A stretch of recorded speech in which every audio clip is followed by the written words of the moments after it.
क्या आप सोच सकते हैं, जब किसी के पास न कोई भोजन हो, न कोई मदद, और हर ओर बर्फ की सफेद चादर फैली हो? 1972 में ऐसा ही हुआ था, जब उरुग्वेयन एयरफोर्स की फ्लाइट 571 एंडीज पर्वतों में क्रैश हो गई। इस हादसे के बाद जो हुआ वो इतिहास में सबसे अद्भुत और दिल दहला देने वाली जीवित रहने की कहानियों में से एक है। कुदरत अपना रूप दिखाती है तो रूह कांप जाती है, और ऐसा ही कुछ हुआ था फ्लाइट 571 के साथ। ये प्लेन एक बर्फीली पहाड़ी पर क्रैश हुआ, जमीन से हजारों फीट ऊपर। और इस क्रैश में जो पैसेंजर्स बचे रह गए, उनके पास खुद को बचाने के लिए सिर्फ एक ही चारा था, अपने ही फैमिली मेंबर्स और यार दोस्तों का मांस खाना।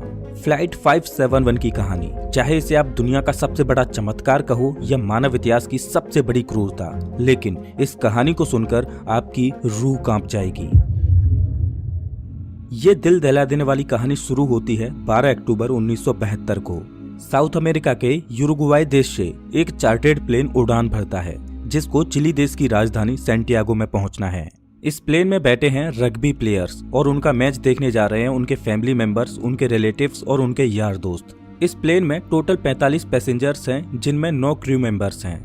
ये फ्लाइट 3 घंटों में अपनी डेस्टिनेशन पर पहुंच जाएगी, लेकिन रास्ते में इसको एंडीज की पर्वतमालाओं को पार करना होगा। लेकिन दुर्भाग्य से आगे चलकर मौसम खराब मिलता है। इस वजह से इस फ्लाइट को रास्ते में ही अर्जेंटीना के मेंडोजा शहर में लैंड कराया जाता है। ये फ्लाइट रात भर वहीं रुकती है और अगले दिन यानी 13 अक्टूबर को उड़ान भरने के लिए तैयार होती है। लेकिन परेशानी ये है कि अभी भी मौसम खराब है। लेकिन अच्छी बात यह है कि इस फ्लाइट का जो पायलट है वो इस रूट से पहले भी 29 बार उड़ान भर चुका है। इस वजह से उसे पूरा आइडिया है कि इन एंडीज की पहाड़ियों को कैसे पार करना है। पायलट के कॉन्फिडेंस की वजह से ये फ्लाइट 13 अक्टूबर को दोपहर के 2:18 पर फिर से उड़ान भरती है। यहाँ से सैंटियागो पहुँचने में सिर्फ 1 घंटे का रास्ता बचा है, और पायलट को पूरा भरोसा है कि 1 घंटे के बाद वो सही सलामत सैंटियागो में पहुँच जाएंगे। ये प्लेन करीब 18,000 फीट के एल्टीट्यूड पर उड़ रहा था और धीरे धीरे एंडीज की पहाड़ियों को पार करता जा रहा था। लेकिन आगे चलकर मौसम और खराब होता गया, जिस वजह से विजिबिलिटी और कम हो गई और पायलट को आगे कुछ भी दिखाई नहीं दे रहा था। अगर मौसम साफ होता तो पायलट आसपास की पहाड़ियों को देखकर आइडिया लगा लेता कि प्लेन कहाँ है, लेकिन इस समय तो पायलट केवल प्लेन के इंस्ट्रूमेंट्स पर ही निर्भर है।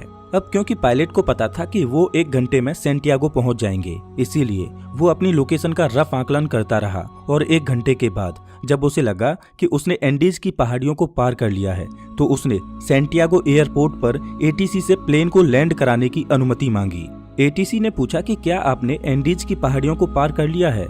तो पायलट ने कहा कि हाँ, उन्होंने एंडीज की पहाड़ियों को पार कर लिया है। एटीसी भी पायलट द्वारा दी गई लोकेशन पर ही निर्भर थी, तो एटीसी ने प्लेन को लैंड कराने की परमिशन दे दी और पायलट से कहा कि आप प्लेन को 11,500 फीट के एल्टीट्यूड पर ले आओ। 3:21 पर पायलट प्लेन के एल्टीट्यूड को धीरे धीरे घटाने लगा। जैसे ही प्लेन नीचे आता है तो पायलट को दिखाई देता है कि अभी तो एंडीज की पहाड़ियां ही चल रही हैं और सामने एक बहुत बड़ी चट्टान है। जल्दी से पायलट प्लेन को फिर से ऊपर उठाने की कोशिश करते हैं, लेकिन अब बहुत देर हो चुकी थी। प्लेन को ऊपर उठाते उठाते प्लेन का पिछला हिस्सा पहाड़ी से टकरा जाता है और वो टूटकर अलग हो जाता है। प्लेन का पिछला हिस्सा खत्म होने की वजह से पीछे की जो सीटें थीं वो यात्रियों सहित हवा में उड़ जाती हैं और 3 पैसेंजर्स हवा में ही उड़कर खत्म हो जाते हैं। इस टकराव में प्लेन का राइट विंग भी टूट चुका था, जिस वजह से प्लेन डिसबैलेंस हो जाता है, जिस वजह से उसकी दूसरी विंग भी पहाड़ी से टकराती है और वो भी टूट जाती है। अब केवल प्लेन का फ्रंट पार्ट ही बचा था, जो 350 किलोमीटर प्रति घंटे की रफ्तार से नीचे ग्लेशियर में टकराता है। प्लेन पूरी तरह से तहस नहस हो जाता है। प्लेन के पायलट तुरंत मारे जाते हैं। 45 में से 12 लोग इस घटना में मारे जा चुके हैं और 33 लोग अभी भी जिंदा हैं, लेकिन इनमें से ज्यादातर बहुत जख्मी हालत में हैं और उन्हें ये भी नहीं पता कि इस समय वो कहां पर हैं। ये क्रैश हुआ प्लेन जमीन से 3,570 मीटर की ऊंचाई पर एंडीज की किसी अनजान पहाड़ी पर बिखरा पड़ा है। क्या वो इस पहाड़ी से बचकर निकल पाएंगे या नहीं, ये कोई नहीं जानता। अभी तक जो हुआ वो तो महज एक छोटा सा ट्रेलर था। इस फ्लाइट की असली कहानी तो अब शुरू होगी। आप कल्पना भी नहीं कर सकते कि आगे चलकर इनके साथ क्या होने वाला है। ये वीरान एंडीज की पहाड़ियां अब इन पर कहर बनकर बरसने वाली हैं। इनकी आगे की स्टोरी जानकर आपके रूह तक कांप जाएगी। घायल हुए पैसेंजर्स में से एक पैसेंजर था नांदो पराडो, जिसके सिर में चोट आई थी, जिस वजह से वो कोमा में चला गया। परेशानी ये थी कि जल्द ही सूर्य ढलने वाला था और शाम होने वाली थी। इस वजह से रेस्क्यू टीम के पास उनको ढूंढने के लिए ज्यादा वक्त नहीं था और बाई चांस अंधेरा होने से पहले उनको नहीं बचाया गया तो इस बर्फीली पहाड़ी पर रात गुजारना नामुमकिन होगा, क्योंकि यहाँ का तापमान रात में -30 डिग्री सेल्सियस तक पहुँच जाता है। जल्द ही रेस्क्यू के लिए 4 जहाज रवाना किए गए। इन चारों जहाजों ने एंडीज की पहाड़ियों को खंगाल डाला, लेकिन इन्हें कहीं भी कुछ भी नहीं मिला, क्योंकि प्लेन ऐसी जगह पर क्रैश हुआ था जहां पर सफेद बर्फ और घना कोहरा था और प्लेन भी सफेद रंग का ही था। इस वजह से ऊपर से देखने पर रेस्क्यू टीम को क्रैश साइट का अंदाजा ही नहीं हो पा रहा था। देखते ही देखते रात हो गई और उस दिन रात भर के लिए रेस्क्यू ऑपरेशन को स्थगित कर दिया गया।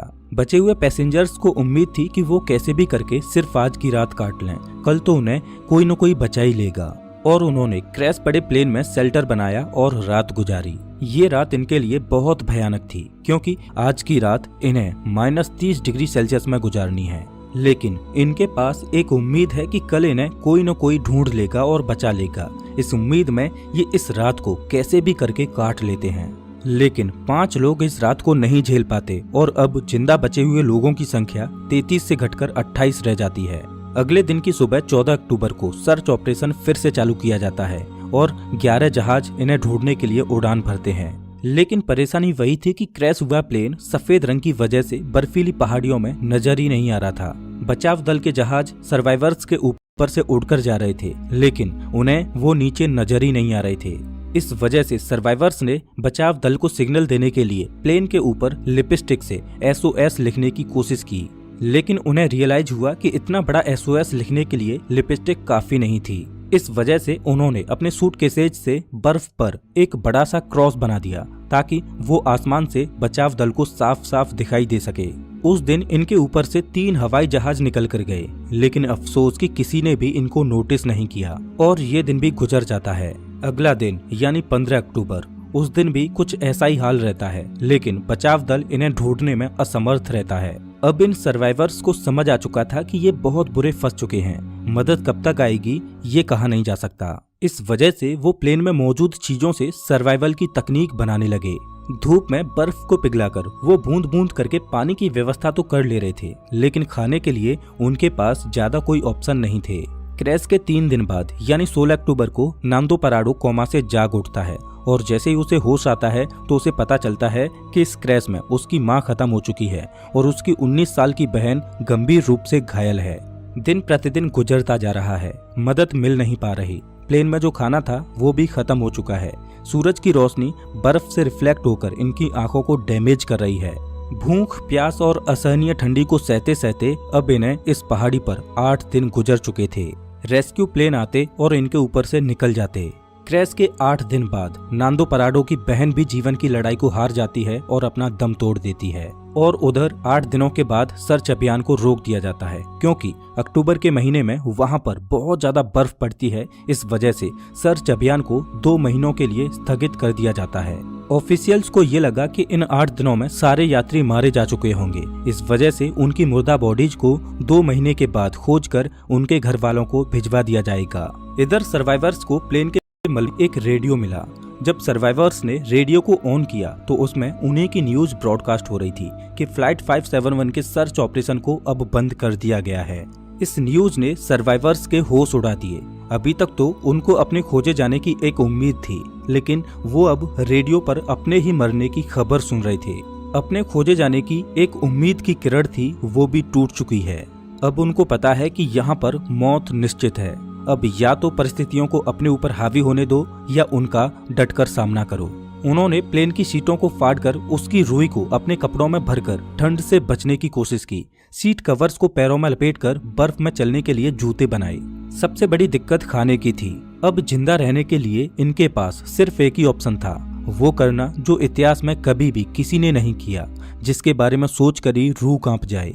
इन्होंने बर्फ में पड़ी अपने फैमिली मेंबर्स, रिलेटिव्स और जिनके साथ वो कभी खेले कूदे उन यार दोस्तों की मुर्दा बॉडीज को खाने का फैसला किया। हालांकि ये फैसला लेना उनके लिए बिल्कुल भी आसान नहीं था। एक एक करके दिन गुजरता जा रहा था। इनके पास खुद को बचाने के लिए कोई भी प्लान नहीं था। वो रात को ठंड से बचने के लिए टूटे पड़े प्लेन के अंदर ही सोते। लेकिन क्रैश के 16 दिन बाद यानी 29 अक्टूबर को कुदरत ने इनको एक और झटका दिया। वो रात में सो रहे थे और अचानक उन्हें पता चलता है कि पहाड़ से बर्फ का एक मोटा हिस्सा टूटकर नीचे गिर रहा है। ये एवलांच इतनी जोर से आया कि भारी मात्रा में मौजूद बर्फ ने उनके टूटे प्लेन को अपनी चपेट में ले लिया। उनका प्लेन बर्फ के नीचे दब चुका था और प्लेन के अंदर भी बर्फ घुस चुकी थी, जिस वजह से उनके लिए ऑक्सीजन की कमी हो गई और दम घुटने की वजह से 8 और लोग अपनी दम तोड़ देते हैं और अब केवल 19 लोग ही जिंदा बचे हैं, लेकिन वो भी बर्फ के नीचे दबे हैं। इस बर्फ से बाहर निकलने में इन लोगों को 3 दिनों का समय लग जाता है। अब इन्हें रियलाइज हो जाता है कि यहाँ रहेंगे तो एक एक करके सब लोग मारे जाएंगे। इससे अच्छा है कि इस पहाड़ी से बाहर निकलकर मदद ढूंढने की कोशिश की जाए। उन लोगों में ज्यादातर सभी जख्मी हालत में थे, इस वजह से वो इस पहाड़ी को पार करने में सक्षम नहीं थे। लेकिन 3 लोग ऐसे थे जो कम चोटिल थे, इस वजह से उन तीनों ने इस पहाड़ी से बाहर निकलकर मदद लाने का फैसला किया। उन्होंने रास्ते के लिए मांस के टुकड़े अपने साथ लिए और उनको ठंड से बचने के लिए सबसे मोटे कपड़े दिए गए। और क्रैश के 33 दिनों के बाद यानी 15 नवंबर को ये तीनों लोग मदद ढूंढने के लिए निकल पड़ते हैं। चलते चलते इनको शाम होने लगती है, तभी इनकी नजर प्लेन के दूसरे टूटे हुए हिस्से पर पड़ती है। प्लेन का जो पिछला हिस्सा टूटकर अलग हो गया था, उन्हें वो दिखाई देता है।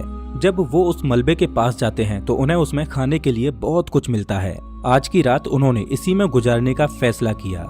पिछले कुछ दिनों में आज की ये रात उनके लिए अच्छी रही। प्लेन के उस पिछले भाग में उन्हें एक बैटरी मिली। उन्होंने सोचा क्यों ना इस बैटरी को प्लेन के मेन बॉडी के पास ले जाया जाए और उसमें लगी कम्युनिकेशन डिवाइस को चालू करके मदद बुलाई जाए। लेकिन बैटरी का वजन 25 किलोग्राम था। इतनी भारी बैटरी को इतनी कमजोर हालत में क्रैश साइट पर ले जाना संभव नहीं था। फिर उन्होंने सोचा कि प्लेन की मेन बॉडी से उस कम्युनिकेशन डिवाइस को ही निकाल कर इस बैटरी के पास लाया जाए और उसे चालू किया जाए, जिसकी मदद से वो बचाव दल को बुला सकें। कुछ दिनों तक इन्होंने इसे चालू करने की कोशिश की, लेकिन इन्हें सफलता नहीं मिली और क्रैश के 59 दिनों बाद यानी 11 दिसंबर को एक और एवलांच आता है, जिसमें 3 और सर्वाइवर्स मारे जाते हैं, जिसके बाद जिंदा बचे लोगों की संख्या केवल 16 रह जाती है।